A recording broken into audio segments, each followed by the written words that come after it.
bless you, bless you. Thank you very much, thank you very much. Oh, you're too kind, Portugal. You're too kind. Hey, ladies and gents, this is, hopefully you can understand English. Everyone understand English? Because I won't be doing it in Portuguese, just so you know. But this is my videographer. He follows me around every single day, videoing me and making content of me running my videos. So give him a big hello, Portugal. Lisbon, Portugal. Excellent. I'm just going to pop that over there. So, guys, I'm going to be using a mixture of slides, and then we're going to flip over to flip charts. Is that okay? Yeah, so I'm just going to ask a few questions just so I can understand the room. Hands up if you're a business owner, an entrepreneur. Hands up if you're a business owner. Down. Hands up if you're like the head of marketing for an organisation. Brilliant. Okay, hands up if you don't know what you are. Maybe we can come one. Hands up if you're single. Hands up, I'm looking at you, sir.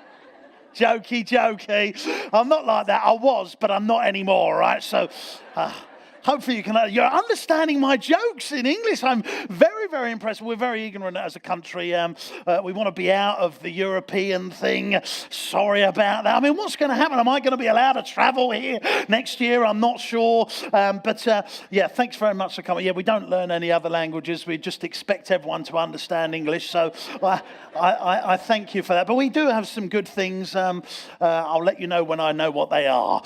Okay, so let's carry on. So guys, I just wanted to give you a bit of context to me so you understand why you should listen to me and why you should invest the next 4 hours in listening to what I've got to say. Just making sure you're awake. So here I am, much skinnier version of myself. In Portugal, do you have like children's indoor playgrounds? Do you have those? Yeah.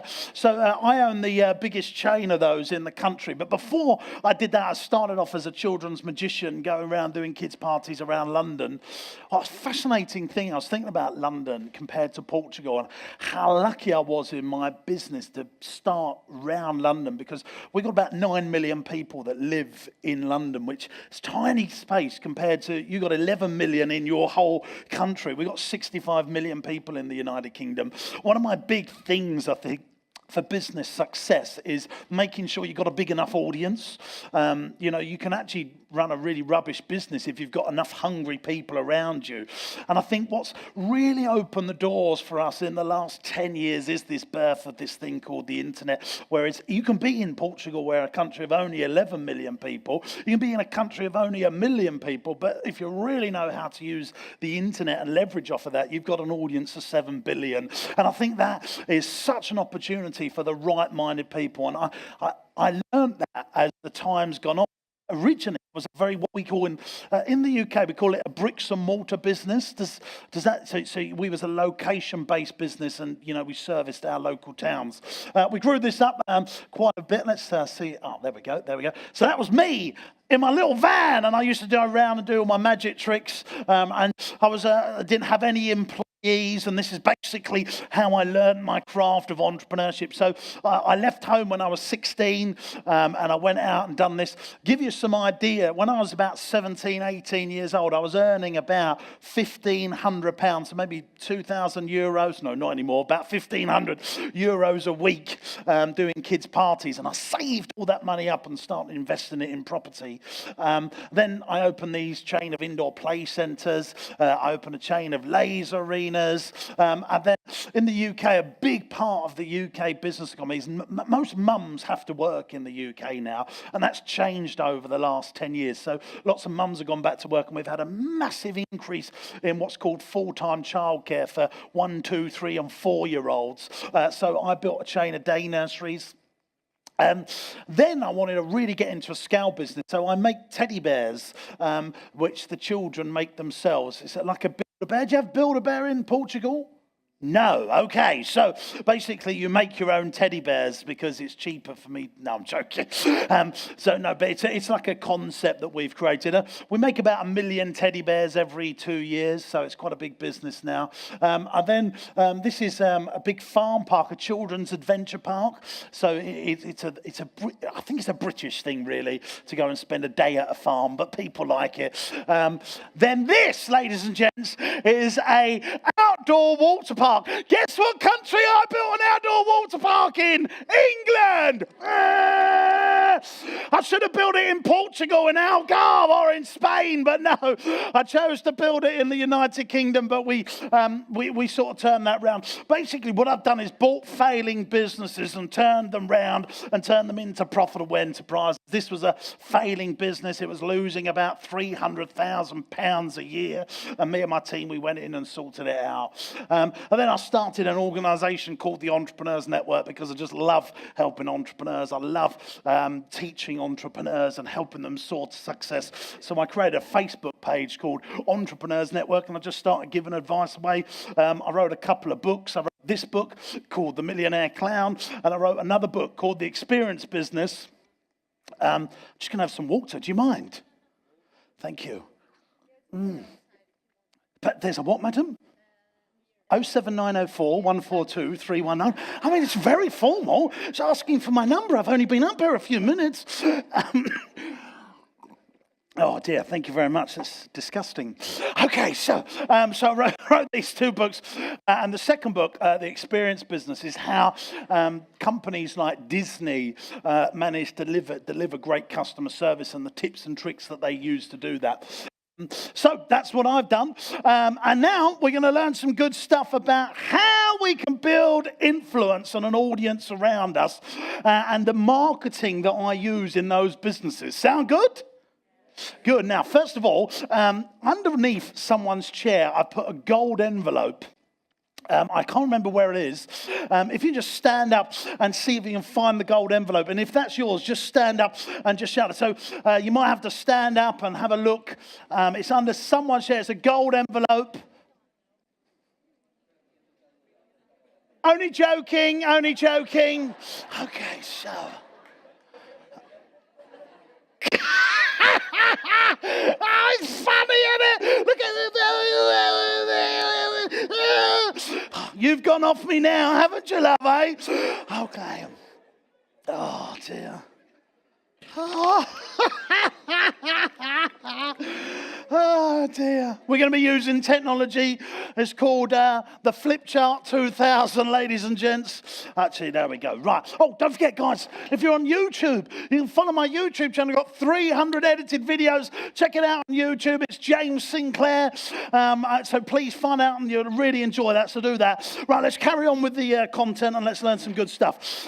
So when it comes around to marketing or any business venture that I get involved with, I've studied the best entrepreneurs and I've studied the things that get things done. It's thinking with the end in mind. Now, I like to give a real sort of thing about education here. Successful people in education, they go to university. Most people in the United Kingdom go to university to kill a bit of time and have 4 or 5 years of party time. That's what most people do in the United Kingdom when it comes to education. And there's other smart people. They go into education and they say, I want to be a doctor, I want to be a lawyer, or I want to be a... And they know the reason they're there. So when it's really stressful, they can get through. Same as for business, gang. You see, when you go into business, if you know what your finish date of your business is, what the business looks like when it's finished, what's the revenue, what does the management team look like, what does the profitability look like, what countries do we want to be in, etc., etc., everything starts to become easier. It has to be documented. I've got a 5,000-word document that I produce personally every 5 years for the different stages of each one of our businesses. And we put a date on it for what we want to be achieved. Now, I've now moved that into our marketing program as well. I've worked out that one of the biggest things for getting success done is thinking with the end in mind. Very, very simple. Who likes that idea? No one. Oh, well, I'm telling you, I think it works. I trust you go and employ it. So here we go. That's the next thing. Influence opens doors. This is the biggest change that's happened in my business career, is that you can now become an influencer. And that's always been around. It's just it was there for the privileged few. Now everyone can be an influencer, and I think you can be an influencer in 10 short years. I think it can take 10 years to build a real influential personal brand. And that's the journey that I'm on. I started it about 18 months ago, really investing heavily into it. The last 2 months, we've had more results than the first 16 months. And every week seems to get stronger and stronger as we do more and more. And the whole point of investing time into building influence to open doors can really start to power open the opportunities for your organization. Now, how do we do that? We need to create content to win. We've got to get out of this. There's two types of marketing. There's content marketing, and then there's what I call call to action marketing. It's marketing that gets sales. Now, in reality, we need to be doing both. We need to make sure the sales come in to pay the bills, etc., etc. I totally understand that. But in unison, the slow investment marketing via content is what really drives big profitable sales. So we've got to create great content to win. Now, I'm producing every day a video and putting it out on the internet. I'm also producing podcasts. I bring out a magazine each month. I'm on the course of the next 12 months. I promised myself I'm going to bring out 3 books in the next 12 months. And I'm really pushing content. Because what we do with content marketing is this. We build relationships, gang. Whereas most marketeers, most people trying to sell, they're demanding sex on the first date. Do you understand that term? Does anyone understand that? You go on a date, first date, and you go, I like you, let's have sex. And really, we need to have a few dates before we go in for the sexy time. And really, that's what content marketing does. It builds relationships that last a long time, and rather than relying on sex on the first date. So great companies are building these great relationships, and they understand that they're in the business of running 2 companies. We're running 2 businesses within our company. Let's have a look at what those 2 businesses are. Number 1 is the operating company. So now I'm just going to pick on someone in the audience. Anyone from a business here? Raise your hand. Can we get a microphone, someone? Is there anyone here with a hand? Federico, do we have a handheld microphone? Oh, thank you, madam. Oh, no, it's not you. Where are you going? Why have you come dressed as the Amazon rainforest? I feel like I need to water your dirt. Have we got a microphone? Can we get a microphone, Federico? Is that impossible? I mean, where is all the employees in Portugal? Everyone's having a siesta. Someone get me a bloody microphone for the audience. So I'm looking for someone that's got a business. Anyone, just hands up. Yes, ma'am. What's your business? Web design websites. So did everyone hear that? She's in web designs and websites. Let's get your name, madam, just so I can understand where you are. Web designs and websites. What's your name, madam? Shout it out. One more time. Oh, Maria. That's brilliant. I'll do it in English for you, Maria. There she is, and she's lovely. I'm just going to draw a picture of you, Maria. There she is. Quite big teeth, I see. Okay, so Maria, she's in web design. Brilliant. So your operating company is web design, social media marketing, blah, blah, blah. The next thing that you should be thinking about running within this business is a media company.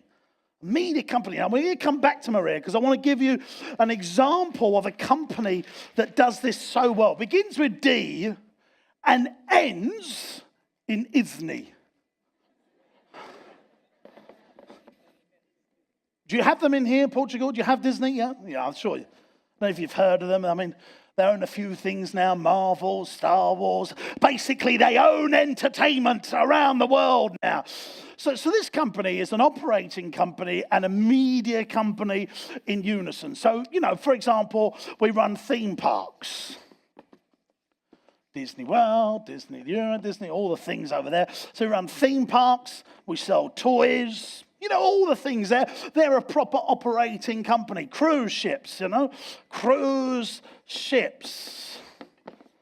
So they run all these things. But the basis of the company, these things are super duper successful because of the media and content they put out. Did Walt Disney realize when he made Snow White in 1940, whatever it was, that content was going to drive all these operating companies? The reason Disney is so successful is because they started here and became here. Does that make sense? They started here and became here.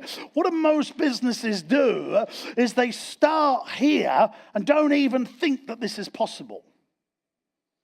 So they become an operator. They could be a web company that stays as an operating web company. The smart thing for you to do is build a daily video or a webinar series or a podcast about your operating company, because now we've got access to all these platforms. You know, we can get our podcast on Anchor and be on... Do you know what Anchor is, guys? So basically, Anchor, you upload your podcast to Anchor, it gets it on Spotify, it gets it on Apple, it gets it all very easy. It's free, so easy to do. So the operating company, really the entrepreneur, the business owner, and the CEOs that are smart in the world today need to be thinking, we're a media company and an operating company. So I was reading an article about Bob Iger. Bob Iger is the CEO of Disney. And basically 67 years old. And the Disney board has just said to him, you can't retire, mate. We're not letting you retire. Because over the last 10, 15 years, he's done some winning formulas. He's bought Marvel, he's bought Star Wars, he's bought Pixar. He's folded them into what I call his existing empire, the Disney empire, which has increased the media company that's making the operator company so easy. Because when you've got tons of content, you become the person or the company of influence. Your operating company becomes so easy to do. When you think about Disney can sell ice creams and sell the same toys as everyone else, but they put their content on those toys or those ice creams or the food they sell in their parks or even outside of their parks for an increased margin, they're winning. But they are winning because of tons and tons of content that's freely available around the world. Why do companies not want to think like this? Because it's a long ROI. It's not an immediate return on investment. You know, you think about the Disney journey, for the first 20, 30 years, wasn't the super profit machine that it is today. It's a 100-year-old company. And I totally understand that. But that's building a company brand. What's far easier is to build a personal brand in 10 years rather than waiting for a couple of generations for the business brand to build up. Now, a big case in point is this bloke over here. So Maria, you're building your web company, you look beautiful, you've made so much money, you've got a new set of teeth now, we've got rid of those ones, you look fantastic. I'm only joking, my sweetheart. So Maria's over there, but there's another man over here that sort of, when I was 15, I read one of my first business books by this bloke. I'll write his name up here, I don't know if you've heard of him his name's Richard Branson. Have you guys, do you know who he is? He's I'm a Virgin. Sorry. He runs a company called Virgin. Now, which brand is now bigger, Richard Branson or Virgin? I think we'd argue that Virgin is now the bigger brand. But for the first 10, 15 years, Richard was bigger than the Virgin brand. Because it's easier for CEOs, MDs, business owners to build a personal brand because we can relate to it than it takes to build a Louis Vuitton, a Gucci, a Disney, a Versace, an Apple, or, you know, and you look, this stuff is happening. People want to buy from the big, everyone knows that Tim Cook is the CEO of Apple. And they know that Steve Jobs was before. Sorry. Not the same thing for the Google. Larry and Sergey. I'll tell you what, I'll have a conversation because there is 500 people here, but we can have a one-to-one chat at the end. You're an attractive man. Okay, so it's just weird, isn't it? Someone just has a one-to-one comment. Hello, everybody. Okay, so operating media. Now, it's been happening for years, this process. This is what I want to get over. This stuff has been happening for years. It was to the privileged tiny few. That's what that says, guys, for a tiny few. What I'm really excited about is that it can happen now for everyone if we just start investing time It doesn't have to be cash, it's time. So let's understand what makes people buy before I skip back to that. 3 things make people buy. When value beats price, people buy. We all buy when the value beats price. Very, very simple. If the value beats the price, we buy. Next thing that makes people buy. CTA, we call this, call to action. I'm sure you guys have this in your country. A closing down sale. If you don't buy today, it will never exist again. Or 50% off for today only. Natural call to actions make people buy. We all get sucked into that thing here. If you don't, everything in life is driven by call to actions. If we don't do this now, we might be dead in 5 years' time. So let's climb that Mount Everest now, because there's a body clock on us naturally to do the things that we need to do in life. So we're surrounded by call to actions that eventually make us actions. And great marketeers know that call to actions, value outweighing price, are things that make us do this. And the other thing is know, like, and trust. When you've got know, like, and trust around you, and you've got a call to action, and the value beats the price, then you will sell. Now, I want to focus, because I'm not going to go on to 1 and 2, because hopefully you guys are marketeers and you know about headings are important, the headline sells, the call to action is important, you know that stuff. But let's talk about this KLT, the know, like, and trust scenario. How can we build the know, like, and trust scenario? How do we accelerate the know, like, and trust scenario? So Disney have know, like, and trust. EasyJet have a know, like, and trust basis around them. Virgin have know, like, and trust. Apple have know, like, and trust. How can we get that quickly in our businesses or improve it? So how do we accelerate the KLT brand? So you've got the personal brand and you've got the business brand. So the Virgin, Richard Branson scenario. Now, personal brand, I believe, takes around 10 years to build. A real strong, key personal brand. The CEO, if you've got the CEO of EasyJet and he's never started building a personal brand, now Stelios is out the picture, but the new CEO, after 10 years, all of his customers will know who he is and he can start building that up quickly. 10 years is no time. Whereas a business brand is a generational thing to build. So I want to focus on how we can build this personal brand. This is what most people do to get customers. This is the customer flow. They have what I call, so basically, guys, we all work in pyramid selling. The whole world works in pyramid selling. Absolutely, it does. Less people buy Rolls Royces, more people buy Volkswagens, and Volkswagens own shares in Rolls Royce, but they move people up the line, yeah? So here we go.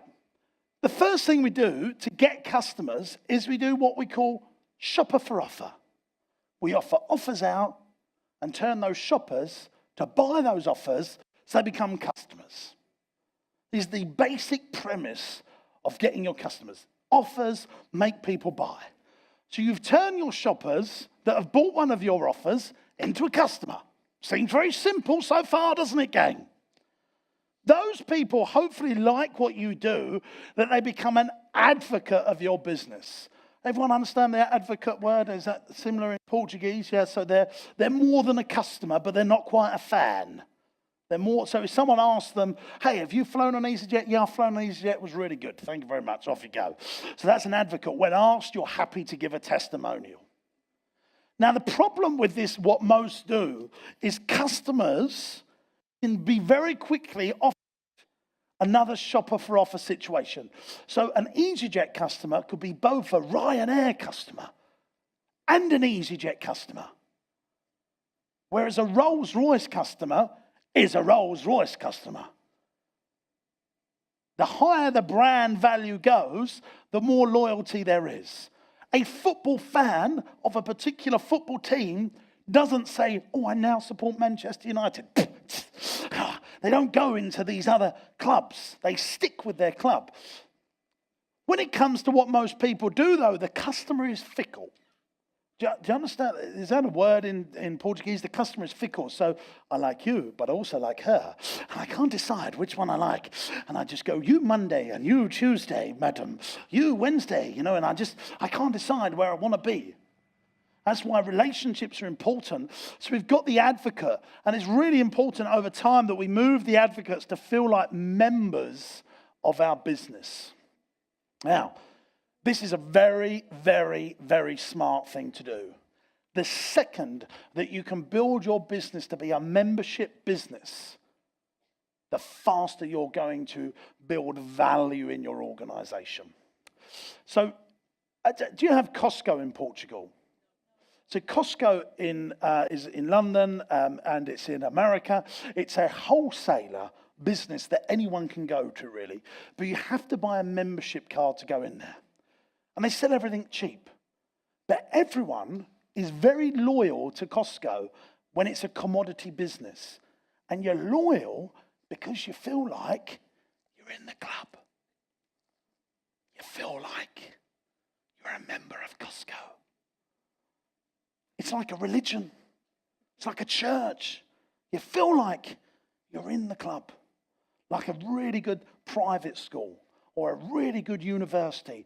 You feel like you're a member, like a football club. You're a member of that club. And the smart businesses do that. Once you become members, then you can turn people into fans. In reality, most businesses don't have that many fans. Football clubs, they're fan people. They wear their pride and their uniform of the club, their football kit of the club out socially. Whereas I wouldn't go and wear a Virgin uniform out, just socially out for dinner, I wouldn't dress up as an air hostess. That'd be weird. So finding fans is rarer than you think. That's why the membership thing, I'll tell you who's a fantastic membership business, American Express. Guys, American Express, Amex are very good at turning their customers feel like they're a member of the group. So that happens in all businesses. But this is what the few did, and this is what the smart people are doing now. So the pyramid's exactly the same, but in red, I put a different word there, and it's called followers. Now, who were the people, in the past? The Beatles, the famous British pop group, the Beatles. They had followers. People listened to their music for free. They heard it on the radio. And then when they wanted to do a live concert, they're straight into being a shopper. They're not looking for an offer because they're a follower. They're shoppers, but don't worry about some juicy discount or deal to get people in. And in many cases, the followers even skip straight past customer into advocate. And in some cases, the followers go straight to fan. And this process of cutting out all that middle customer and shopper stuff where there is fickle people that don't really care about you. They're just buying on a deal, buying on price. When you've got followers that then know, like, and trust you, they feel guilty for leaving you and they have to go with you because they love you. It's the whole football club mentality. It's the Beyonce. Beyonce, she's going on, the single lady. Oh, I love her. I've got to go and see her. I'm straight here. I'm an advocate. I'm straight here. I'm a fan. I love her. I'm going to pay 300 euros to stand in front of other 20,000 people and see you wiggle your bum about. And that's how it works. So, but this whole process was the privileged few.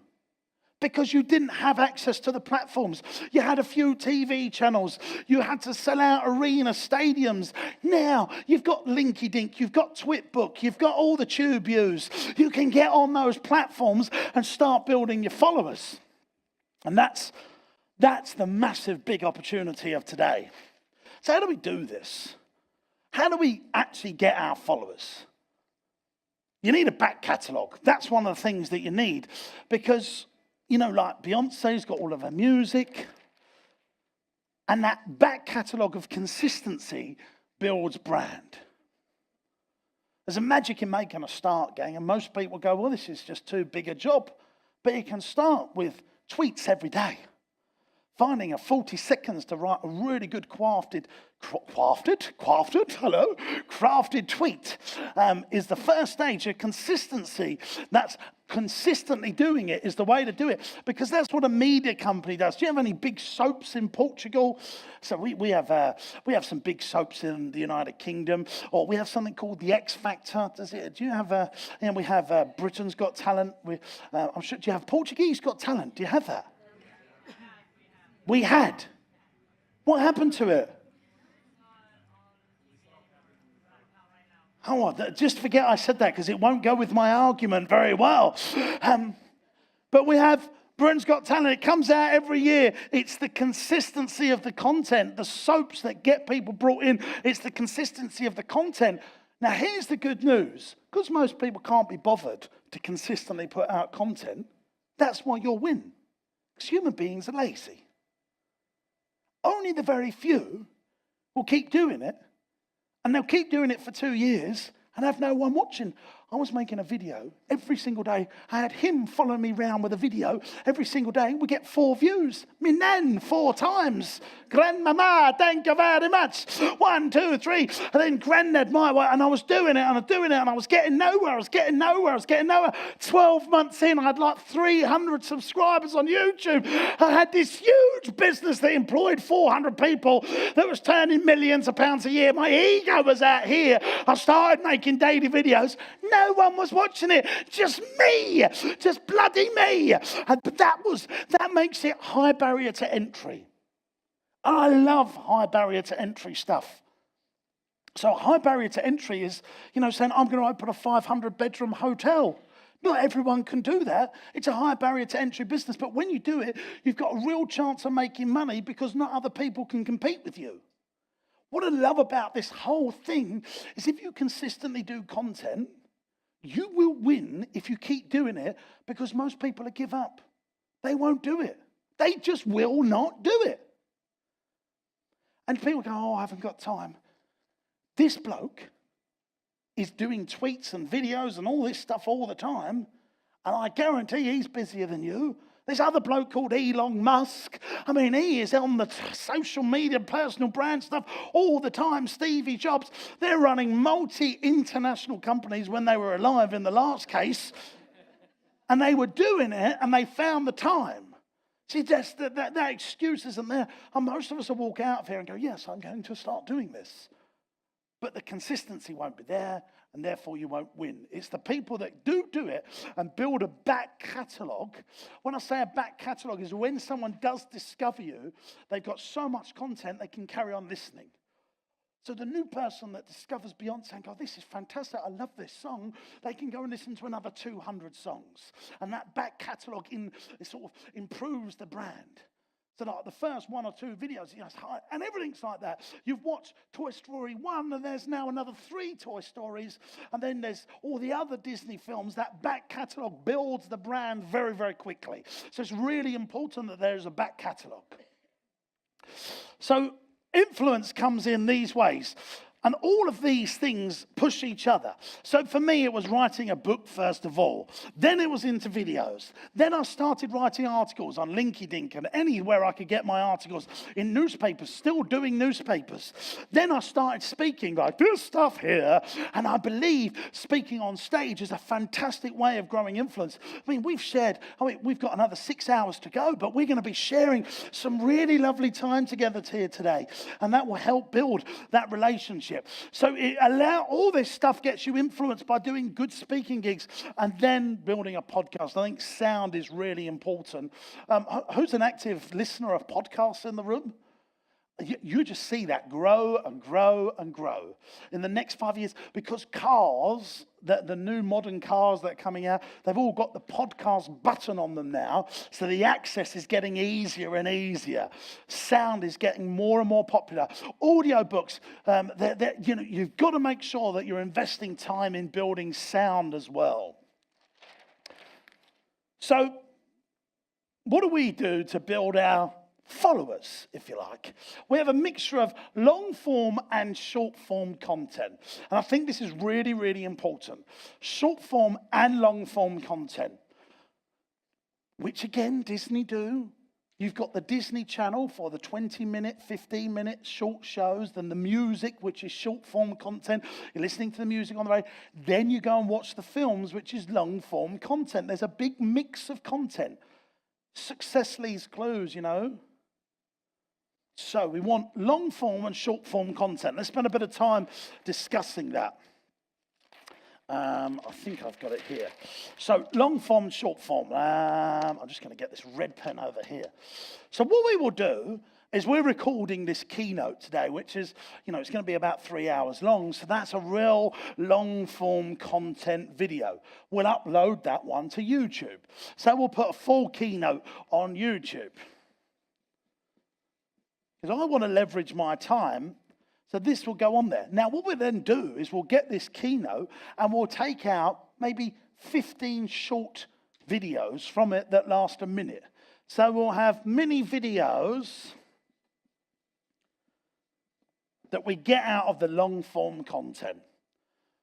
Stuff where I'm being over energetic, that breaks state on social media. We're going to talk about breaking state in a minute. Does anyone know what breaking state is? Ah! Like that. Breaking state. So, it's funny, isn't it? It's breaking state. Short form, long form. I mean, I'm a master of it, ladies and gents. I take you up here, down here. I'm going to take my clothes off to finish today. Just like that. You'll be, oh my God, that'll be a short form video, obviously. Well, also, a tweet could be short form content and an article can be long form. A podcast will be long form. You're asking for someone for half an hour of your time. A 10, 15-minute video could be long form content when people are busy on social media. So it's important that you've got a mixture of 30, 40, 50, not even 60-second videos that bring people in that, because asking someone to go, oh, listen to my podcast, it's 45 minutes long, and they've never heard of you before. Come on, what planet are you living on? If you think that no one has never heard of you before, it's just going to, I'm going to listen to 45 minutes of this, whatever. You need to make sure that the short form content breaks state. That stuff brings people in to then watch the long form content. So it's really important there's a mixture of short form and long form.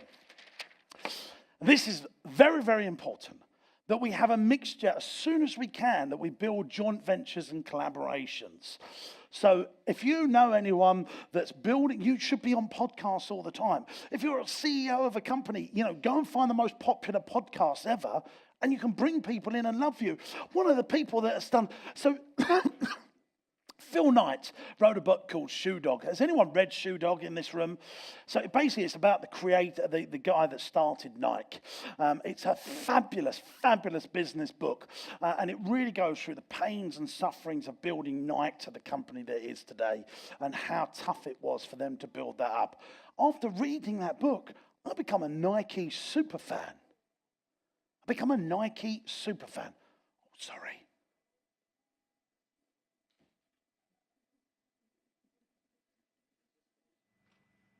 Goodbye. Sorry, it's not for everyone, I know. Okay, so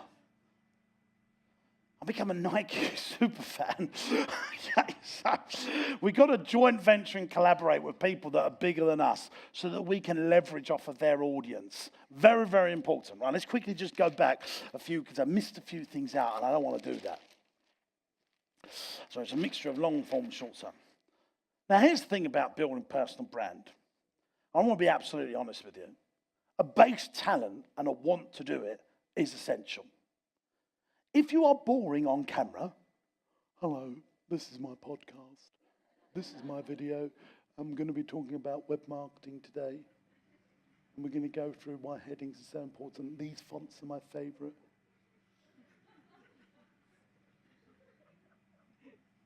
And this font's very nice as well. Have a look at this. WordPress is my favorite thing to build websites on. Just think, why? That is not your core-based talent. Maybe, in that case, you would be better at writing articles because we all have some natural talents. What's the other thing that I really think is smart to do? Get over yourself and think, yeah, I'm actually not very good at that. Let's actually employ a C-level celebrity, and they'll be around, and they're very cheap to get, that everyone would instantly recognize. You know, when you think about it, if you're a big company, you can pay someone 5, 10, 15, 20,000 euros a year to be the face of your company, make sure they're a good person, that have got loads of personality. They could be doing the influential stuff for you. Again, not new. This has been happening for years. It's just people are not bothering to pick up the phone and saying, can you do this for my startup? There is opportunities to do things like that. But if you do have a base talent, and I'm not saying you have to be a complete loon like me. I mean, I love being on camera. I love being on the stage. This, to me, ladies and gentlemen, is my place to be. I love the thing. Not everyone likes it.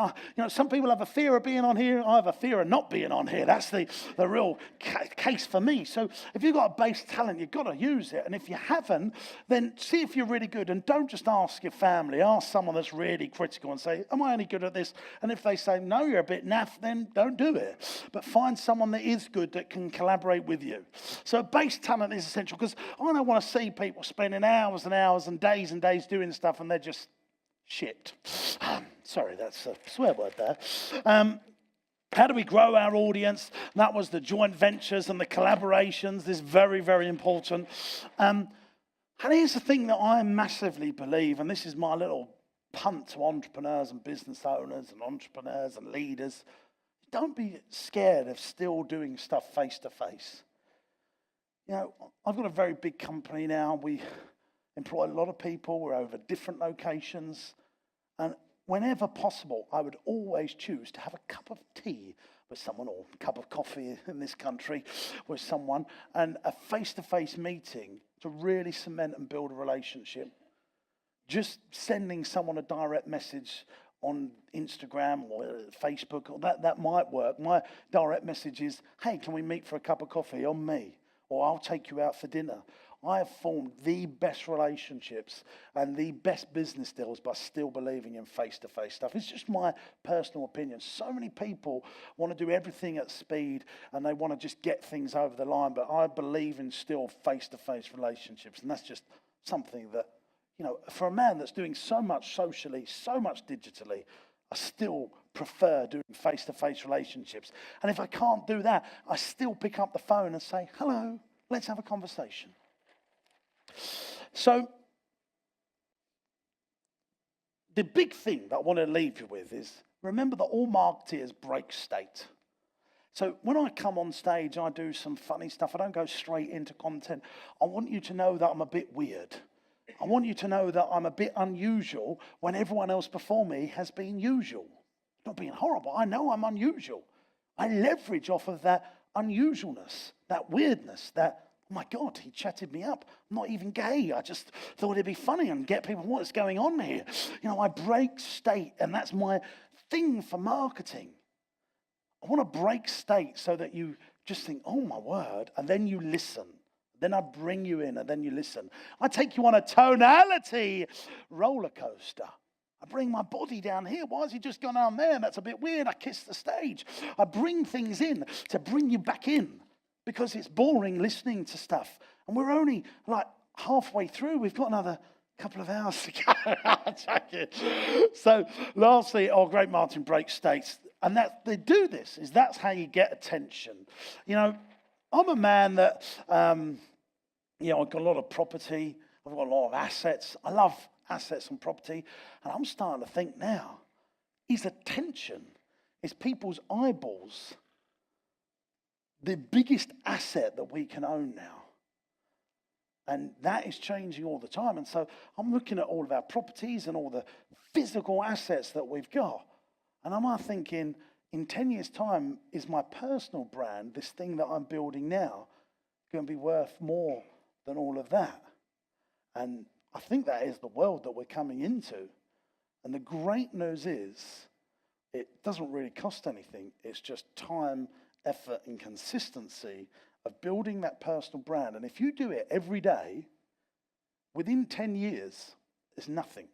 10 years, you know, if anyone got children, you know, they go 1 to 10, like overnight, hello, you know. Then they've got willies and boobies very, very quickly. They just leave. And I just think it's really, really amazing that we have that opportunity to build that and then leverage off of that. And ladies and gents, hopefully, has anyone added me on YouTube? Has anyone followed me on YouTube? You'll see we'll bring the keynote out. Thank you, 1, 2. We're not leaving until everyone does it, by the way. So, Federico, let's close the doors and let's get them gunmen in. We're just going to come up, get your phone out, smartphone out, add me on YouTube, James Sinclair. We're not leaving until you do it, my love. I've got all the time in the world. That's it. Let me look. Bring it up here, please. Come up here. Come up here. That's it. Let me see. James. The reason no one's sitting next to her, she's been blowing off all afternoon. That's it. Thank you. Have you found me? Hit subscribe. You're going to have 300 hours of great. Yes! There's some great content on there. There's no adverts. There's no selling. It's just great content. I talk about all the things that I've done. I really hope you've enjoyed this. Federico, thank you very much for having me here in Spain. Portugal. Thank you very much, ladies and gents. See you very soon. Bye-bye!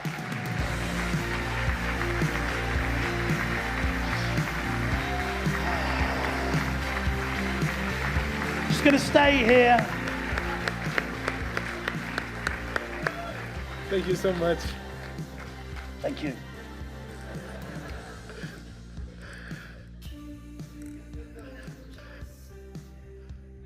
Carry on. No. Carry on. I'm just going to stand here and listen for a bit.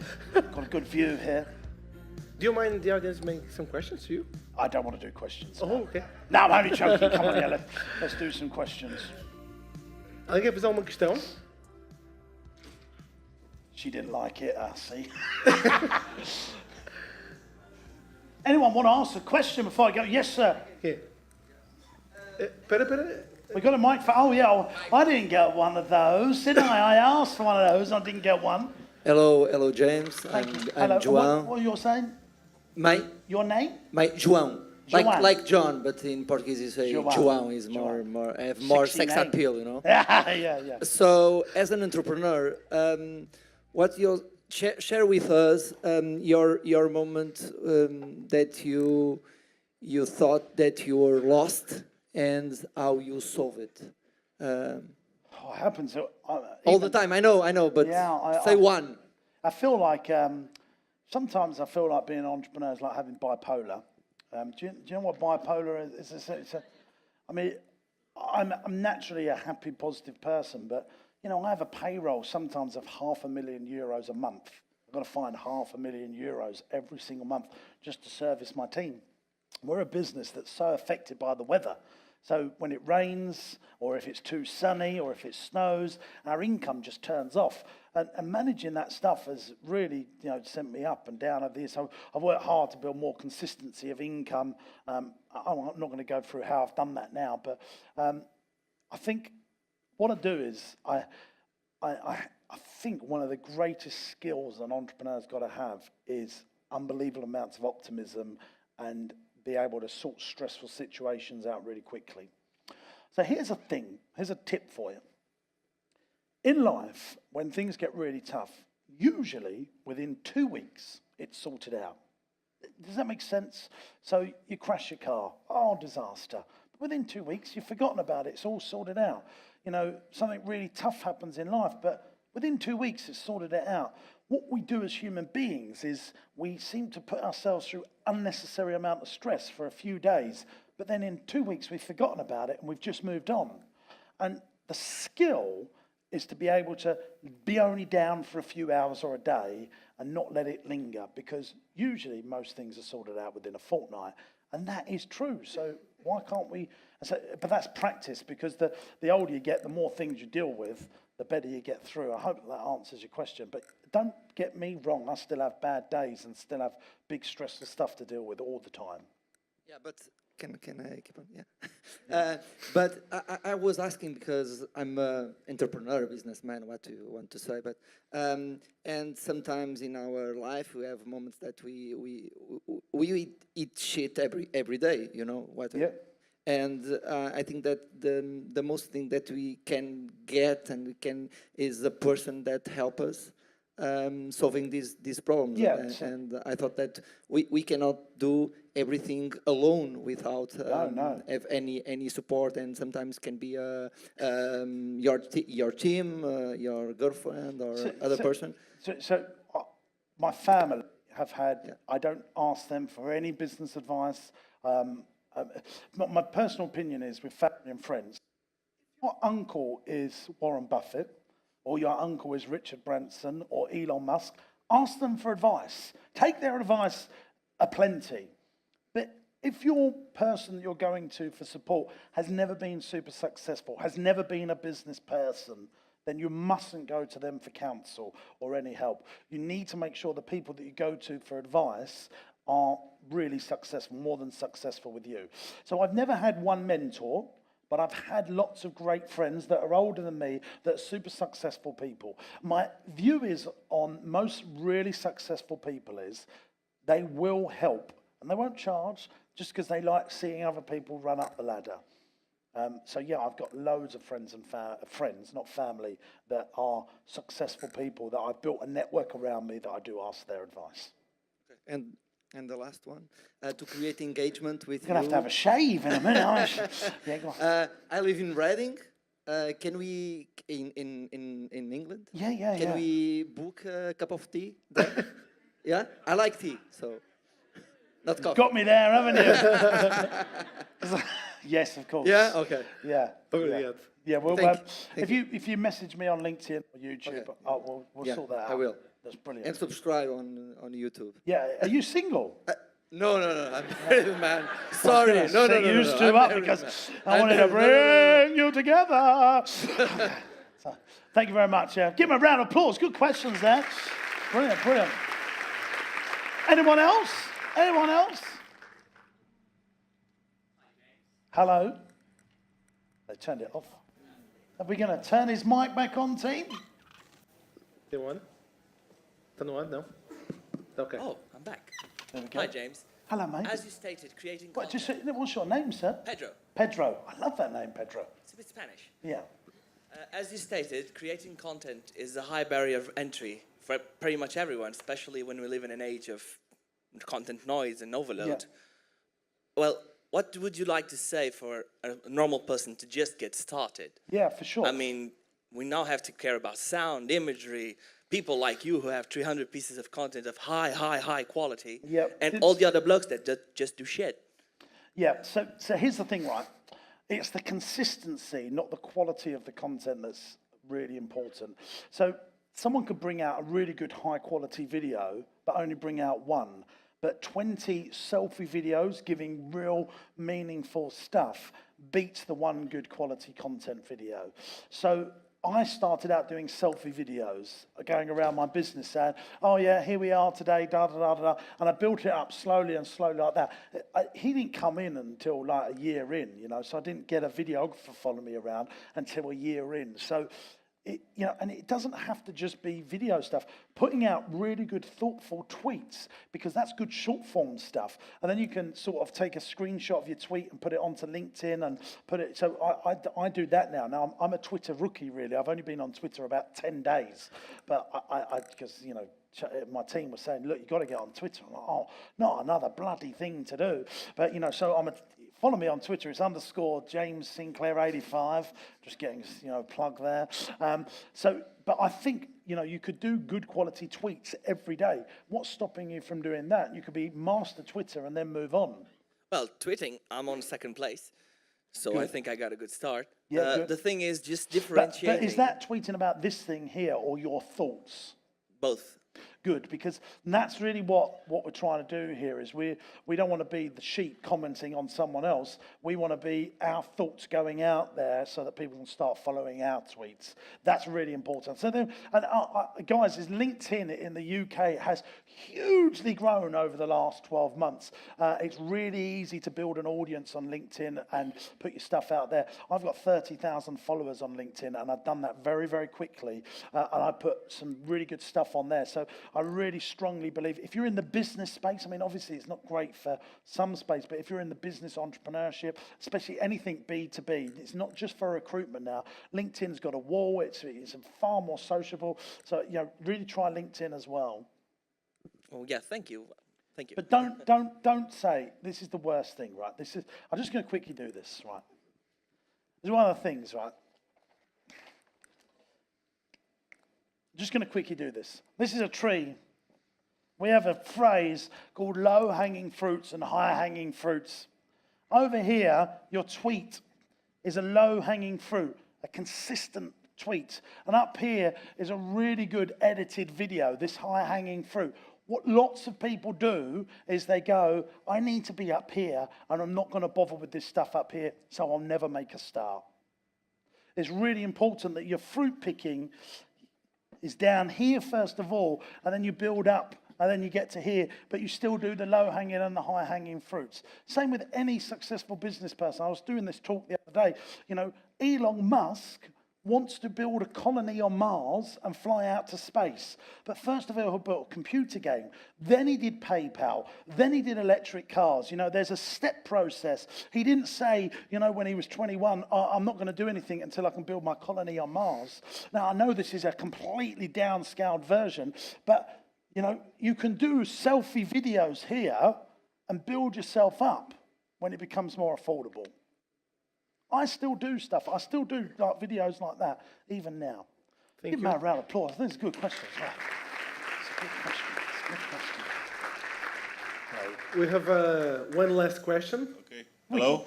Oh. Hi, James. It's me here. I'm a small guy, I know. Oh, yeah. Hello. Sorry, mate. Sorry about that. I'm Louis. I was confused because he's brought his own microphone, this guy.